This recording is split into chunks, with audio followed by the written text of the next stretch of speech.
I think that should not be the case. আমি আমার চোখের সামনে দেখেছি কুমুলিঙ্গে যে তৈয়ই একাডেমি আছে, প্রচুর স্টুডেন্ট, so many students, কারণ এটা ইংলিশ মিডিয়াম। এবং গত বছর we have started there, মানে we মানে আমি যখন ছিলাম সেখানে, now I cannot say, কুমকুই অ্যানেক্স আরটা তৈরি করতে হয়েছে এবং পুরো হোস্টেল ঘরগুলিকে মেরামতের কাজ করে সেখানে ক্লাসরুমের ব্যবস্থা করা হয়েছে।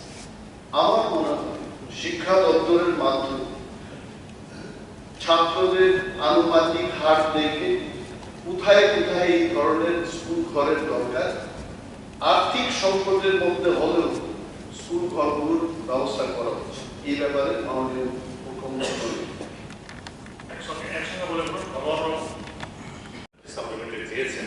সাথে আমি এটা ডাইরেক্ট যুক্ত করতে চাই। এই যে কোর্টের আইনে কারণটা হলো, এটা বহু বছর আগে থেকে সুপ্রিম কোর্টের একটা ভার্ডিক্ট, কোনো একটা ক্যালেন্ডার ইয়ারে মোর দেন 50% রিজার্ভ ক্যাটাগরিতে হবে।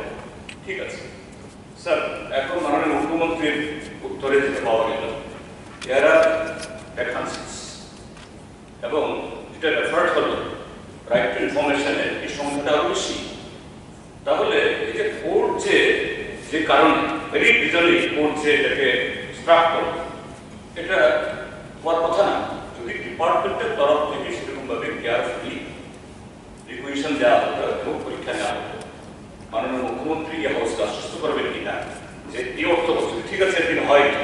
এখন দেয়ার আর অ্যাভেলেবল পোস্ট, সবটা মিলিয়ে কোর্টও যাতে এরকম কোনো স্টার্ট না করতে পারে এবং যে রিকোয়ারমেন্ট আছে ছাত্রছাত্রীর যে অবস্থা হচ্ছে অবস্থা হচ্ছে এটাও যদি মুভ করা যায়, সেই কারণে সবটা মিলিয়ে আগামী এই ব্যবস্থা নেওয়া হবে।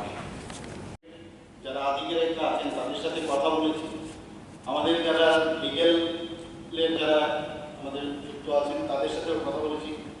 তো বিষয়টা আমাদের মানে অলরেডি আমরা এই বিষয় নিয়ে কি করা যায়, আগামী দিনে আমরা আপিলে যাবো কি যাবো না, এই বিষয় নিয়ে আমরা কিন্তু খুব সিরিয়াস বিষয়। এবং যখন হবে আপনারা এটা আরো পরীক্ষা নিরীক্ষার বিষয় আছে, তো নিশ্চয়ই বিষয়টা আমি দেখবো এবং করবো। যে পরীক্ষাটা হয়ে গেছে, এই পরীক্ষাটা কি বহাল থাকবে কি আলোচনা করে আমি সেটা বলতে পারবো। এখনই এই মুহূর্তে তো বলা মুশকিল, এখনই আমি কথাটা দিতে পারবো না, এটা নিয়ে কথা বলতে হবে। এবং রিকুইজিশন আসতে পরীক্ষাও হবে।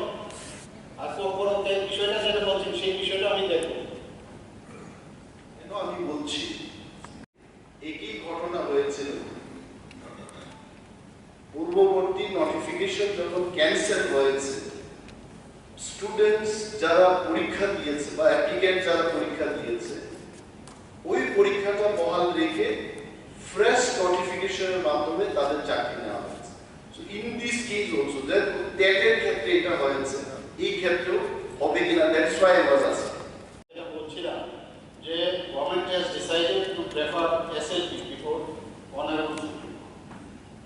আমরা এটা এসএলপি করব এবং সেই সুপ্রিম কোর্ট থেকে ডিসিশনটা আসলেই তবে কিছু করা যাবে। এর আগে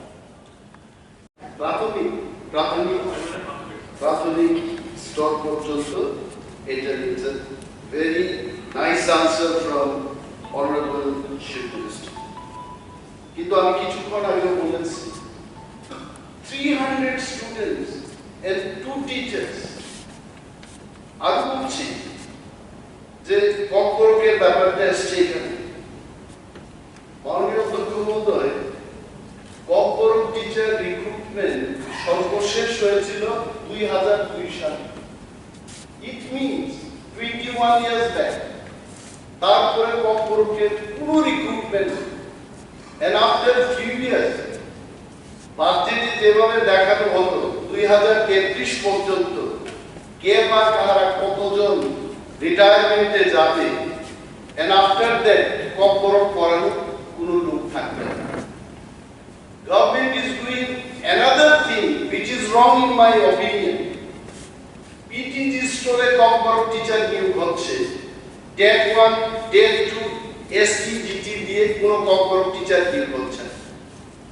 তাহলে আমি সরকারের কাছে প্রশ্ন করব যে 1 2 3 4 5 কর্পোরেট না করে can anyone be an expert or a student at the level of 11 and 12? আমি 1 2 পড়বো না, ক্লাস 8 পড়বো না কর্পোরেটকে, আমি 11 12 কি করে পড়বো? মাননীয় মুখ্যমন্ত্রীর কাছে এই যে স্পিডের যে ব্যাপারটা, ফাইন আর্থিক সম্পদ থাকতেই পারে, কিন্তু বেয়ার মিনিমাম রিক্রুটমেন্ট, এই রিক্রুটমেন্টটাকে করবেন কিনা, we want to know that the corporate বিষয়টা, যেহেতু this is second language in the state, আজকাল আমরা দেখেছি not only corporate speaking people, non corporate speaking people আমাদের এই বিধানসভাতেই আছে। আমাকে সকালবেলায় দেখলেই বলে দুর্গা স্যার, কামদের দল স্যার, যারা ইভেন আমাদের পরিষদীয় বিষয়ক মন্ত্রী উনিও কর্পোরেট এক্সপার্ট। কাতলামারা স্কুলে উনি যখন পড়াশোনা করতেন কর্পোরেট শিখেছে, একান্তে আমাদের মধ্যে কর্পোরেটে আলোচনা। এই যে কর্পোরেট শিখার জন্য যে আগ্রহ প্রতিটি মানুষের মধ্যে, this has to be revived, এবং 2002 সালে সর্বশেষ রিক্রুটমেন্টটা হয়েছে, এই রিক্রুটমেন্টটা হবে কিনা।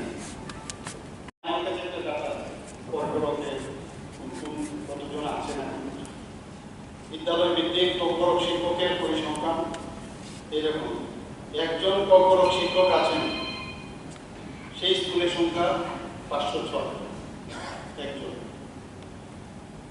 দুইজন কর্পোরেট শিক্ষক অবস্থান করছেন স্কুলের সংখ্যা 144, তিনজন কর্পোরেট শিক্ষক অবস্থান করছেন স্কুলের সংখ্যা 40, চারজন কর্পোরেট শিক্ষক আছেন সেই স্কুলের সংখ্যা 3, পাঁচজন কর্পোরেট শিক্ষক অবস্থান স্কুলের সংখ্যা 2। টিটি এই ডিসি এলাকায় নিযুক্ত যারা আছেন, যারা সেবা প্রদান করছেন, কর্পোরেটের সংখ্যা 364, অর্থাৎ মোট কর্পোরেট শিক্ষকের সংখ্যা 1300। এমনটা না যে কর্পোরেটের শিক্ষক নেই, আপনি ঠিকই বলেছেন। যদি কর্পোরেটের আগ্রহ চাই যে কর্পোরেটের টিচারাল যাতে তাদের রিক্রুটমেন্ট হয়, এমপ্লয়মেন্ট হয়, নিঃসন্দেহে এই বিষয়গুলো দেখব।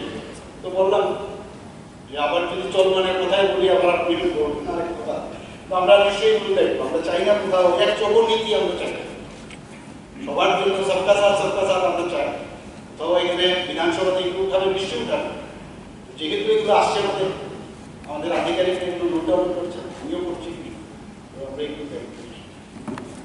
সিঙ্গেল শিক্ষক দ্বারা পরিচালিত হচ্ছে না, সেরকম আমি মাননীয় মুখ্যমন্ত্রী মহোদয়কে জিজ্ঞেস করতে চাই, এই যে জায়গাটা, এটা কি রাজ্য সরকারের অধীন পরিচালিত স্কুলগুলো নাকি এডিসি পরিচালিত স্কুলগুলো? কারণ আমার এরিয়াতে ছাবন বিধানসভা মোট 15টি বিদ্যালয়, জেবি এবং এসপি মিলিয়ে 15টি বিদ্যালয়ে সিঙ্গেল সাবজেক্ট সিঙ্গেল টিচার দিয়ে পরিচালিত হচ্ছে। এই স্কুলগুলোর নাম যেমন Ramkaha Chowdhuripara SP school, Tablajoy Chowdhuripara SP school, Biranjoy Chowdhuripara JB school, Ganaram Chowdhuripara JB school, Malaydan Chowdhuripara JB school. ঠিক আছে, 15টা।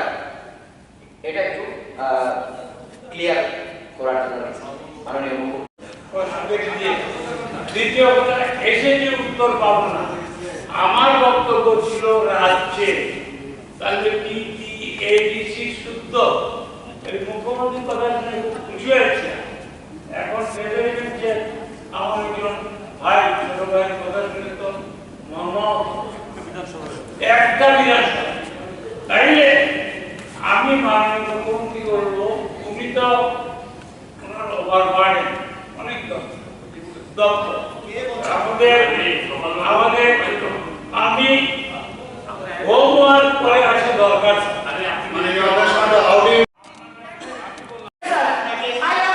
আমি অসন্তুষ্ট হইনি, কিন্তু আপনাকে সন্তুষ্ট করার জন্য আমি একটা কথা বলেছি, এই যে পিছন থেকে যারা কয়েকটা স্কুলের সিঙ্গেল টিচার, সব মিলিয়ে উনি তো আশ্বস্ত করবেন, বলেছেন স্যার যেমন ওনার 15টা স্কুলে নেই, তবে ওখানে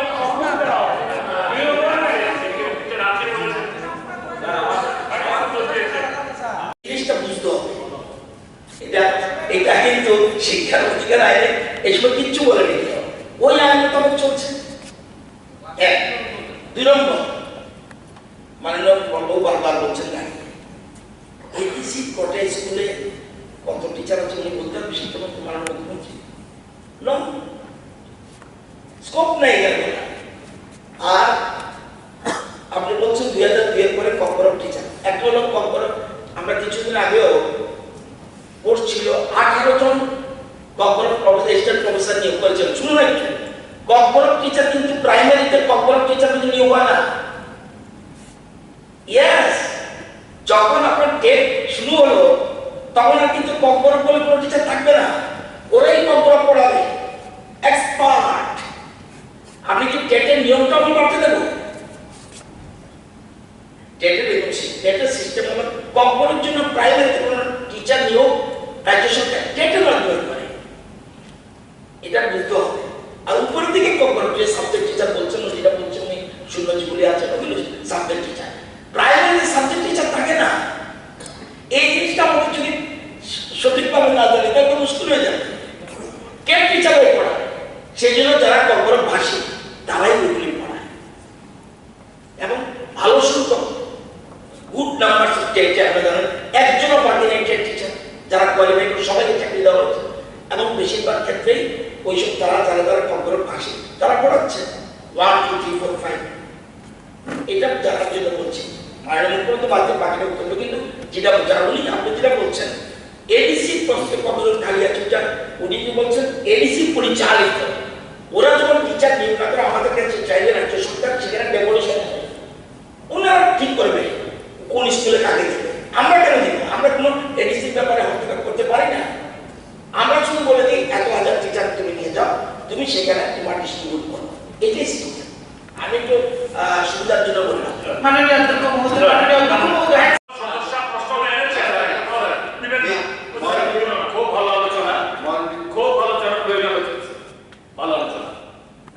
যে এডুকেশন ডিপার্টমেন্ট এবং তারপর recruitment policy, new education policy যেটা হয়েছে, তিনিও আরে নিউ এডুকেশন পলিসি বিরুদ্ধে সারা দেশে প্রতিবাদ হচ্ছে, ছাত্র সমাজ, অভিভাবক সমাজ,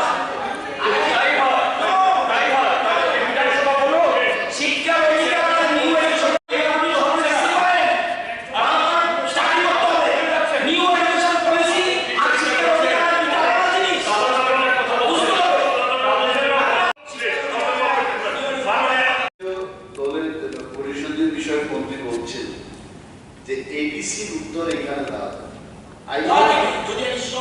I know for sure যদি মাননীয় মুখ্যমন্ত্রী চাইতেন যে এবিসি তে খবর নিয়ে এবিসি ব্যাপারটা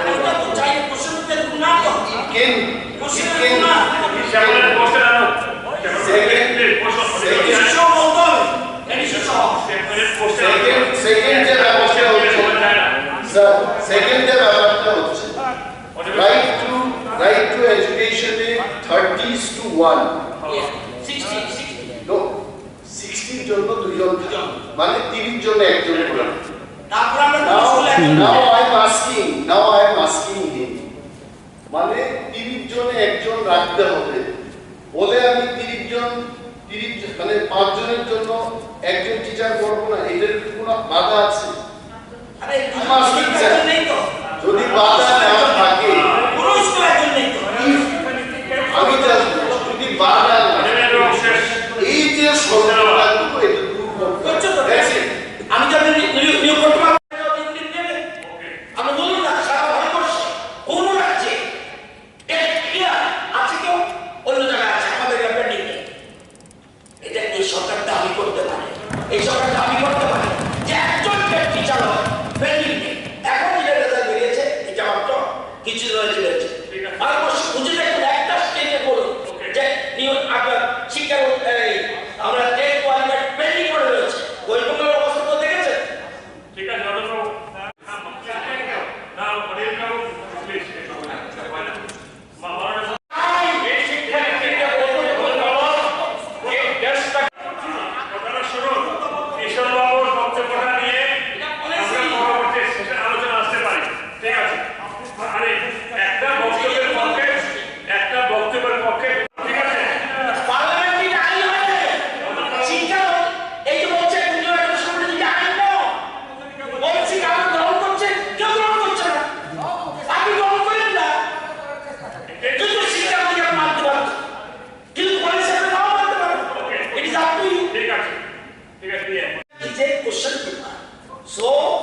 do public service carefully, otherwise your life will tissue paper.